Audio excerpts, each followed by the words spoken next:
করের আওতায় আসছেন গ্রাম অঞ্চলের চিকিৎসক ব্যবসায়ীরা, এ কথা জানিয়েছেন অর্থ উপদেষ্টা সালাউদ্দিন আহমেদ।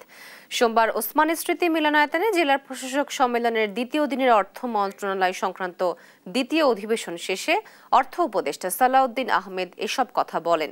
জেলা, উপজেলা এবং গ্রাম অঞ্চলে যেসব ব্যবসায়ীরা চিকিৎসক, আইনজীবীর মতো সরকারি বেসরকারি কর্মজীবী রয়েছেন, তাদের সবার কাছে থেকে কর আদায়ের জন্য নির্দেশ দেওয়া হয়েছে জেলা প্রশাসকদের বলেও জানান অর্থ উপদেষ্টা।